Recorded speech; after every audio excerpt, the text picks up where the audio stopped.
నమస్కారం, నా పేరు రాజేశ్వరి. నేటి సిటీ న్యూస్కి స్వాగతం. తెలంగాణ క్షేత్రంలో అక్షర దర్శనం అనే అంశంపై మంచిర్యాల జిల్లా కేంద్రంలోని ప్రభుత్వ డిగ్రీ కళాశాలలో జాతీయ సదస్సు నిర్వహించారు. మంచిర్యాల ఎమ్మెల్యే ప్రేమసాగరరావు ముఖ్య అతిథిగా పాల్గొని దేవాలయాల ప్రాముఖ్యత, పరిరక్షణ గురించి వివరించారు. మన చుట్టుపక్కల ఉన్న దేవాలయాల గురించి, వాటి యొక్క ప్రత్యేకతల గురించి తెలిపారు. తెలంగాణలోని పవిత్ర క్షేత్రాల ప్రత్యేకత, పూర్వపు చరిత్రను, గొప్పదనాలను అక్షర రూపంలో పలువురు వక్తలు, సాహితీవేత్తలు వెల్లడించారు. కార్యక్రమంలో ప్రిన్సిపాల్ డాక్టర్ వి చక్రపాణి, పలువురు అధ్యాపకులు, విద్యార్థులు పాల్గొన్నారు. And we are going back maybe centuries or even thousands of years. What was our heritage? What was our history? What was our temples? Jaina, Buddha, whichever after one region after one region, whoever was ruling their era was running. Like that, this was the heritage which we are bringing in Telangana.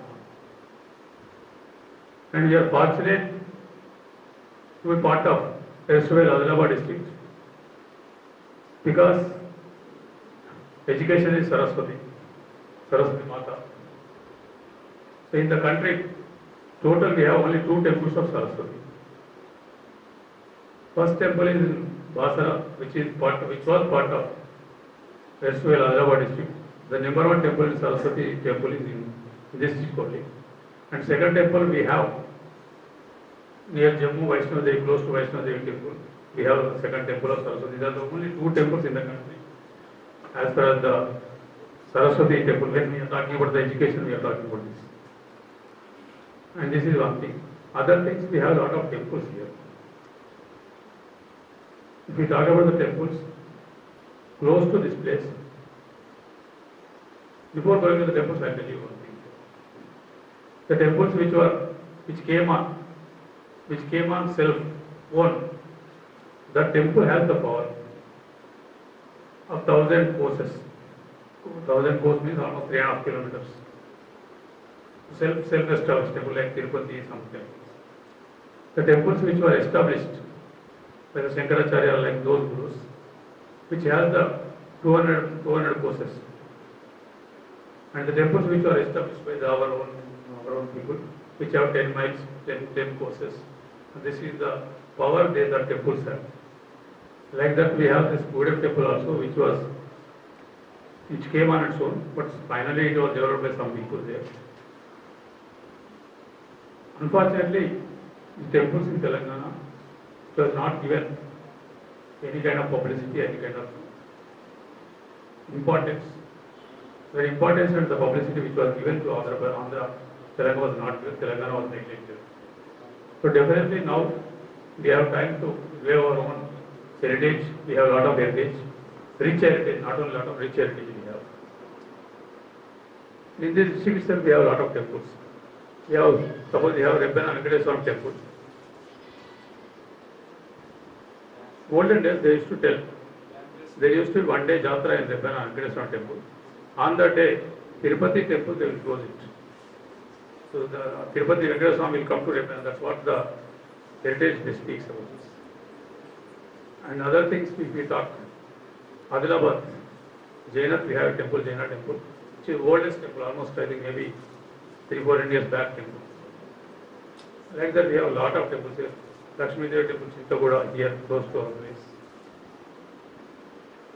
And now we have to develop, now Telangana is now really thinking of developing temple tourism, ecotourism also.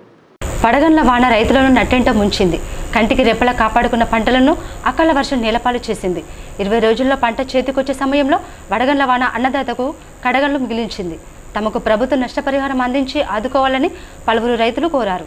Mancherial జిల్లా దండపల్లి మండలంలో వడగండ్లతో కురిసిన అకాల వర్షానికి దాదాపు 80 ఎకరాల పంట నష్టం వాటిల్లినట్లు తెలుస్తుంది. లింగపూర్ గ్రామానికి చెందిన పాల్త రతీలా నాయకు 8 ఎకరాలలో సాగు చేసిన మొక్కజొన్న పంట మొత్తం నేల కొరిగింది. కనీసం కంకి పీసు కూడా లేకుండా పోయింది. గింజ తయారు కాలేదు. రైతు రతీలాల్ మాట్లాడుతూ దాదాపు 2 లక్షల రూపాయల పెట్టుబడి పెట్టి రాత్రి పగలు కష్టపడి పంట పండిస్తే 20 రోజులైతే పంట చేతికొచ్చే సమయంలో ఇలా రాకాసి వాన వచ్చి 8 ఎకరాల పంటలలో కనీసం అరెకరం కూడా మిగలకుండా అంతా నేలమట్టం అయిందని ప్రభుత్వం సర్వే చేయించి పంట నష్ట పరిహారం అందించి ఆదుకోవాలని ప్రాధేయపడుతున్నాడు. వ్యవసాయ అధికారులు మాట్లాడుతూ మండలంలో నష్టపోయిన పంట పొలాలను సర్వే చేసి ప్రభుత్వానికి నివేదిక పంపిస్తామని అన్నారు. నా పేరు పాకాల రాజయ్య, గ్రామం గుడిదేవ్, దండపల్లి మండల్, మంచిర్యాల జిల్లా. నిన్నటి వడగాలుల వలన పంట నష్టమైనది రాళ్ళవానతో. దీనికి గవర్నమెంట్ ఏదన్నా ఆదుకోవాలని కోరుకుంటున్నాం. అందరికీ నమస్కారం. నేను అంజిత్ కుమార్, మండల వ్యవసాయ అధికారి, దండపల్లి మండలం. నిన్న కురిసినటువంటి అకాల వర్షాలకు రాళ్ళవానకు మండలంలోని 7 గ్రామాల్లో సుమారు 86 ఎకరాల్లో మొక్కజొన్న పంట అనేది నేల కొరగడం జరిగింది. మరొక 10 నుంచి 15 రోజుల్లో పంట పూర్తి అవుతున్న దశలో ఇలా జరగడం వల్ల పంట అనేది దెబ్బతినడం జరిగింది. సో దీనికి సంబంధించిన ప్రాథమిక అంచనా రిపోర్ట్ను పై అధికారులకు పంపించడం జరిగింది. ప్రభుత్వం నుంచి ఆదేశాలు రాగానే ప్రతి ఫీల్డ్ క్షేత్రస్థాయిలో సందర్శించి పంట నష్టాన్ని అంచనా వేసి మరలా నష్టపోయిన రైతుల వివరాలను అందజేయడం జరుగుతుంది. Thank you. నా పేరు శ్రీకన్య అండి, వ్యవసాయ విస్తరణ అధికారి, తాళ్ళపేట క్లస్టర్. నిన్న జరిగిన అకాల వర్షాల వల్ల వడగండ్ల వానలు రావడం వల్ల మన తాళ్ళపేట క్లస్టర్లో దాదాపుగా ఒక 30 ఎకరాల వరకు నష్టం జరిగింది. ఇప్పుడు మనం ఉన్న ఈ పొలం ఎవరిది అంటే మన రతిలాల్ అని లింగాపూర్ శివార్లో ఈ ఫార్మర్ ఒక 4 ఎకరాల వరకు మొక్కజొన్న వేసుకోవడం జరిగింది. ఇది పత్తి తీసిన తర్వాత సెకండ్ క్రాప్, ఫస్ట్ పత్తి పంట వేసిన తర్వాత సెకండ్ క్రాప్ మొక్కజొన్న వేసుకోవడం జరిగింది. దాదాపు ఒక 4 ఎకరాల వరకు ఉంటుంది ఇది. ఇప్పుడు మేము పరిశీలిస్తున్నాం దీని పరిస్థితి ఏంటి అనేది. ఇంకా మొక్కజొన్న కంకులు కూడా ఇప్పుడిప్పుడే వస్తున్నాయి. ఇది చాలా పెద్ద నష్టం. మన తాళ్ళపేట క్లస్టర్లోనే ఇది ఒక మేజర్ క్రాప్ డ్యామేజ్గా చెప్పొచ్చు. రైతులకు మేము చెప్పదలుచుకున్నది ఏంటి అంటే, మొక్కజొన్న వేసుకోవాలనుకున్న రైతులు ఎవరైతే ఉన్నారో వాళ్ళు ఇంకొంచెం ముందుగా మొక్కజొన్న వేసుకుంటే ఈ నష్టం అనేది తగ్గించడానికి ఛాన్స్ ఉంటుంది. ఇలా మంచిర్యాల దండపల్లి మండలం. నా పేరు రతిలాల్ నాయక్, మా గ్రామం లింగాపూరు. ఈ 8 ఎకరాల మొక్కజొన్న ఈ మొత్తం నేలమట్టం అయిపోయింది అకాల వర్షాలతోని. ఇది మొత్తం దీనికి దగ్గర వ్యవసాయ పెట్టుబడి 2.5 లక్షలు అయిపోయింది. ఇప్పుడు దీనికి వచ్చే ఆదాయం 5 లక్షలు. ఇప్పుడు మొత్తం నేలపాలు ఉరిగింది. ఇండ్లకెళ్ళి ఫీజు గడ్డ ఏమీ కాలేదు. మొత్తం నేలమట్టం అయిపోయింది. మాకు గవర్నమెంట్ ఆదుకోవాలని మేము కోరుకుంటున్నాం. విద్యార్థి నిరుద్యోగ సమస్యలపై ప్రశ్నిస్తున్న విద్యార్థి సంఘాల నాయకులను అరెస్టు చేయడం సరికాదని బీఆర్ఎస్వీ నాయకులు అన్నారు. రామకృష్ణపూర్లో వారు విలేకరులతో మాట్లాడుతూ కాంగ్రెస్ ప్రభుత్వంపై మండిపడ్డారు. విద్యార్థుల భవిష్యత్తు కోసం నిరుద్యోగుల సమస్యలపై ప్రశ్నిస్తున్న విద్యార్థి సంఘాల నాయకులను అరెస్టు చేయడం సరికాదని బీఆర్ఎస్వీ నాయకులు మండిపడ్డారు. సంవత్సరానికి 2 లక్షల ఉద్యోగాలు ఇస్తానన్న ముఖ్యమంత్రి కేవలం 12,000 ఉద్యోగాలను భర్తీ చేయడం సమంజసం కాదన్నారు. అలాగే విద్యార్థులకు విద్యా భరోసా కార్డు ఇస్తానని మోసం చేయడంతో పాటు విద్యార్థులకు నిరుద్యోగుల భృతి ఇస్తానని చెప్పిన సీఎం రేవంత్ రెడ్డి సామాన్య ప్రజలను మోసం చేశారని గుర్తు చేశారు. హామీలు ఏవైతే ఉన్నాయో మరి మహిళా విద్యార్థులకు స్కూటీలే కావచ్చు, మరి ఇక్కడ ఉన్నటువంటి పెండింగ్ స్కాలర్షిప్లే కావచ్చు, మరి అట్లాగే నిరుద్యోగ యువతకి ఇస్తానటువంటి సంవత్సరానికి 2 లక్షల ఉద్యోగాలే కావచ్చు, ఇవన్నీ నెరవేర్చాలని చెప్పి కూడా ఈరోజు బీఆర్ఎస్వీ ఆధ్వర్యంలో పెద్ద ఎత్తున ఆందోళన కార్యక్రమాలు తీసుకుంటే ఇలా పోలీసులతో అక్రమ నిర్బంధం చేయించి అక్రమ కేసులు పెట్టి మా రాష్ట్ర వ్యాప్తంగా కూడా మా బీఆర్ఎస్ విద్యార్థి నాయకులను ఎక్కడికక్కడ అరెస్ట్ చేయడానికి కూడా మేము తీవ్రంగా ఖండిస్తూ ఉన్నాం. ఖబర్దార్ సీఎం రేవంత్ రెడ్డి, ఈ కాంగ్రెస్ ప్రభుత్వాన్ని మేము డిమాండ్ చేస్తూ ఉన్నాం. మీరు ఇచ్చినటువంటి హామీలు ఒక్కటి నెరవేర్చకపోయినా కూడా మా బీఆర్ఎస్ పార్టీ వర్కింగ్ ప్రెసిడెంట్ అన్న కేటీఆర్ గారు, మంచిర్యాల జిల్లా బీఆర్ఎస్ పార్టీ అధ్యక్షులు బాల్కా సుమన్ గారి నేతృత్వంలో రాబోయే రోజులలో పెద్ద ఎత్తున ఆందోళన కార్యక్రమాలు నిర్వహించడమే కాకుండా మీరు ఇచ్చినటువంటి హామీలను నెరవేర్చేదాకా మీ మెడలు వంచైనా కూడా సాధిస్తామని చెప్పి కూడా ఈ సందర్భంగా తెలియజేస్తూ, మీరు ఎన్ని అక్రమ నిర్బంధాలు పెట్టినా కూడా బీఆర్ఎస్ పార్టీ అనేది భయపడదు, వెనుకకు తిరిగే సమస్య లేదు. మేము ప్రజల పక్షాన, విద్యార్థుల పక్షాన ఉండి కొట్లాడతామని చెప్పి కూడా ఈ సందర్భంగా సింగరేణి భద్రత, కార్మికుల హక్కుల పరిరక్షణ కోసం ఏఐటీయూసీ రాజీలేని పోరాటాలు చేస్తుందని ఆ సంఘం రాష్ట్ర అధ్యక్షుడు వాసిరెడ్డి సీతారామయ్య పేర్కొన్నారు. మందమరి ఏరియా కాశీపేట 2వ గనిలో సింగరేణి కాలరీస్ వర్కర్స్ యూనియన్ ఆధ్వర్యంలో గేట్ మీటింగ్ జరిగింది. ఈ సమావేశానికి గొల్ల శ్రీనివాస్ అధ్యక్షతన వహించగా 27 మంది కార్మికులు ఏఐటీయూసీలో చేరారు. యూనియన్లో చేరిన వారిని వాసిరెడ్డి సీతారామయ్య, చిప్ప నరసయ్య, దాగం మల్లేష్లు కలిసి కండువాలు కప్పి యూనియన్లోకి ఆహ్వానించారు. అనంతరం వారు మాట్లాడుతూ సింగరేణిలో కొత్త బావులు రాకపోవడం వల్ల యువత భవిష్యత్తు ప్రశ్నార్థకంగా మారిందని, కంపెనీ ఆర్థిక స్థితిని మెరుగుపరిచేందుకు రాష్ట్ర ప్రభుత్వం వెంటనే 35,000 కోట్లు విడుదల చేయాలని డిమాండ్ చేశారు. ఈ సమావేశంలో బియ్యాల వెంకటస్వామి, పొద్దుల వెంకటేష్, వర్క్ ఇన్స్పెక్టర్ సుభాష్ చంద్రబోస్, రాజ్ కుమార్, కొమరయ్య, నర్సిరెడ్డి, తిరుపతి, అంజీ, శివ, సాగర్, వినయ్ కుమార్ తదితరులు పాల్గొన్నారు. సింగరేణిలో దాదాపు 11-12 సంవత్సరాలుగా పెండింగ్ ఉన్నటువంటి అనేక సమస్యలని మొన్న మార్చి 7వ తారీఖు నాడు జరిగిన స్ట్రక్చర్ సమావేశంలో యాజమాన్యులతో చర్చించాం. వాటిపైన కమిటీలు ఏర్పాటు చేశారు. వాటిల్లో 1-2-3 నెలల్లో చర్చిస్తాం. యాజమాన్యం కనుక ఇప్పుడు సానుకూలంగా స్పందించిన విషయాలు అమలు పరిస్తే మంచిదే, లేకపోతే అవసరమైతే పోరాటం చేయడానికి కూడా ఏఐటీసీ సిద్ధంగా ఉంటుంది. అట్లనే సింగరేణిలో ఏదైతే గతంలో 2 బావులు ప్రైవేట్ వాళ్ళకి ఇచ్చారో అవి సింగరేణికి రావాలని, అదేవిధంగా కొత్తగా వచ్చేటటువంటి ఓపెన్ కాస్టుల్లో కూడా బొగ్గు తీసే పని సింగరేణి కంపెనీయే చేయాలి, మట్టి తీసే పని మాత్రమే అది టెండర్ ద్వారా ఇవ్వాలి అని చెప్పేసి సింగరేణి వ్యాప్తంగా ఉద్యమం చేయాలని నిర్ణయం చేశాం. మొన్న కొత్తగూడెంలో ఆ 2 సమస్యల పైన అనేక మంది, వందల మంది నిరాదీక్షలో పాల్గొని మరి ఆ రోజు ధర్నా చేశారు. యాజమాన్యం సరైన పద్ధతిలో స్పందించకపోవడం వల్ల కార్మిక వర్గం మొత్తం గేట్లు కూడా పీకేసి లోపలికి పోయి ఆందోళన కార్యక్రమం చేపట్టడం జరిగింది. భవిష్యత్తులోనైనా సింగరేణి యాజమాన్యం గుర్తింపు సంఘానికి ఇచ్చే పద్ధతుల్లో విలువ ఇచ్చి సమస్యల పరిష్కారానికి రావాలి. లేదా అంటే మేము గుర్తింపు అనేది కూడా ఏం చూడం, అవసరమైతే ఎటువంటి పోవడానికైనా సిద్ధం ఉంటామని హెచ్చరిస్తాము. పైగా హైదరాబాదులో ఉండి యాజమాన్యానికి అనుకూలంగా ఎన్నికలు వద్దన్న సంఘాలు వాళ్ళందరూ కూడా ఆ రోజు యాజమాన్యాన్ని దగ్గర ఉండి మాకు ఎన్నికలు వద్దన్నారు. మరి ఎన్నికల వద్దన్నలో కార్మికుల సమస్యలు ఎట్లా పరిష్కరించాలనేది కూడా చెప్పలే నాయకుడు లేడు, ఏ యూనియన్ నాయకుడు చెప్పలేదు ఆ రోజు. కేవలం ఏఐటీసీగా మనమే చెప్పదలుచుకున్నాం, ఏఐటీసీగా మనమే ఉద్యమాలు చేసినాం, ఏఐటీసీగా మనమే హక్కులు సాధించినాం. కానీ ఇప్పుడు ఏమంటారు, ఇదంతా అయిపోయినాక ఇప్పుడు గెలిచిన సంఘం ఏం చేస్తలే అని చెప్తున్నారు. సిగ్గుపడాలి ఒకసారి ఆ నాయకులు. ఒక్కరోజు కూడా యాజమాన్యం పక్షాన చేరినవు కానీ ఒక్కరోజు కూడా కార్మికుల పక్షాన వచ్చి మాట్లాడి ఈ సమస్యలు పెండింగ్ ఉన్నాయన్న యూనియన్ ఏ నాయకులు లేకపోలేదు. ఆ రోజు ఐఎన్టీసీ పరిస్థితి ఏంది, ఎక్కడో ఒకడు 2 ఉన్నోళ్ళు. ప్రభుత్వం వచ్చినాక ఇవాళ వాళ్ళ మాటలు మారిపోతున్నాయి. అధికారులను బ్లాక్మెయిల్ చేసే విధానాలు చేస్తారు. కార్మికుల సమస్యల కోసం కాదు, పైరవీల కోసం మాట్లాడే పరిస్థితి ఈరోజు వచ్చింది. ఎమ్మెల్యేలు కానీ ఎంపీలు కానీ ఈరోజు మరి అధికారులను భయపెట్టించి మేనేజర్లకు ఫోన్లు చేపించి, ఓవర్మెన్లకు ఫోన్లు చేపించి మావ నీడబెట్టు ఆడబెట్టుమనే విధానం ఏదైతుందో గత ప్రభుత్వానికి ఈ ప్రభుత్వానికి ఏం తేడా లేదనే విషయాన్ని చెప్పక తప్పదు. అసెంబ్లీలో బీసీ రిజర్వేషన్ ఎస్సీ వర్గీకరణకు ఆమోదం తెలపడంపై ఐఎన్టీయూసీ నాయకులు సింగరేణి గనులో సంబరాలు నిర్వహించారు. రామకృష్ణాపూర్ సిహెచ్పిలో నాయకులు ముఖ్యమంత్రి చిత్రపటానికి పాలాభిషేకం చేశారు. ఎస్సీ వర్గీకరణ బిల్లుకు ఆమోదం తెలపడానికి కృషి చేసిన రాష్ట్ర ముఖ్యమంత్రి రేవంత్ రెడ్డి చిత్రపటానికి ఐఎన్టీయూసీ నాయకులు ఆర్కేపీ సిహెచ్పిలో ఏర్పాటు చేసే సమావేశంలో ఆయన చిత్రపటానికి పాలాభిషేకం చేశారు. ఈ సందర్భంగా నాయకులు మాట్లాడుతూ ఎస్సీ వర్గీకరణ బిల్లు ఆమోదం తెలపడం, బీసీ రిజర్వేషన్ 42% పెంచిన సీఎం రేవంత్ రెడ్డికి కృతజ్ఞతలు తెలిపారు. అలాగే బిల్లుకి బీసీ రిజర్వేషన్ కోసం కృషి చేసిన ప్రతి మంత్రికి ధన్యవాదాలు తెలిపారు.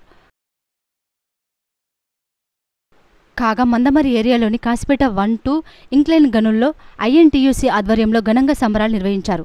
ముఖ్యమంత్రి రేవంత్ రెడ్డి, ఉప ముఖ్యమంత్రి మల్లు భట్టి విక్రమార్క, రాష్ట్ర మంత్రివర్గ సభ్యులకు ఐఎన్టీయూసీ కార్యకర్తలు పాలాభిషేకం చేశారు. రాష్ట్ర ప్రభుత్వం బీసీలకు 42% రిజర్వేషన్లు కల్పించేందుకు అసెంబ్లీలో తీర్మానం చేయడం, ఎస్సీ వర్గీకరణకు అనుగుణంగా చట్టపరమైన చర్యలు చేపట్టడాన్ని స్వాగతిస్తూ ఈ కార్యక్రమం నిర్వహించారు.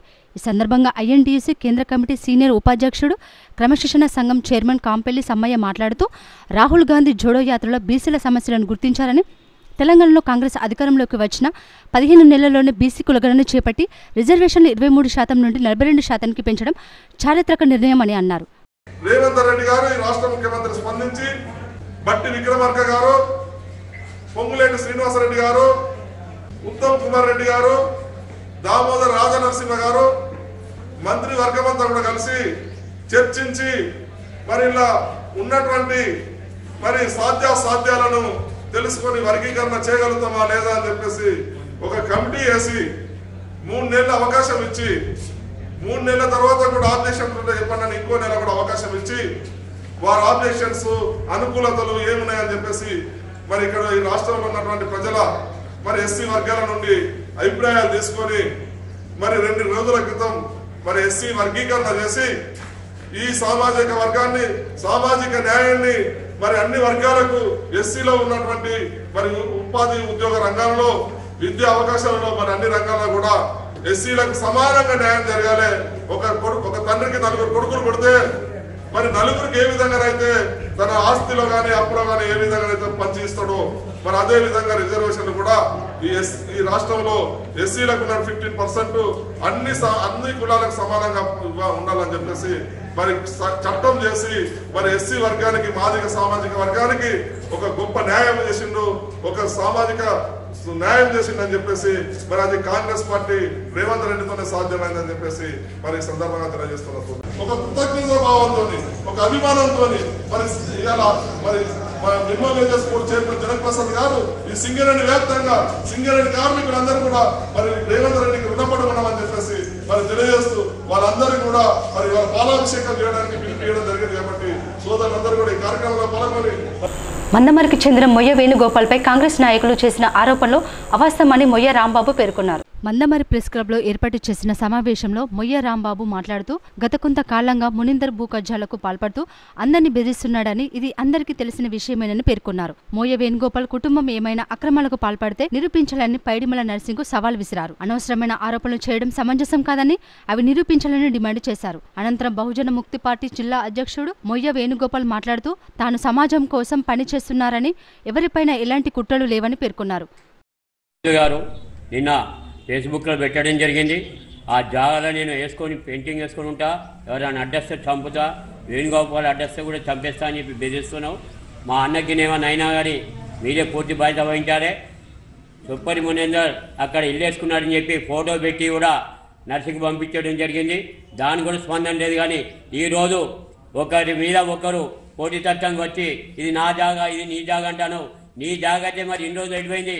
అంతకుముందు రామచంద్ర బెదిరిస్తానని చెప్పి మన రాకేష్ కూడా మన ఇష్టం వచ్చినట్టు మాట్లాడినా ఇప్పటికి కూడా బుద్ధి రాకుండా మీరు ఇంకా మాట్లాడుతుండ్రు.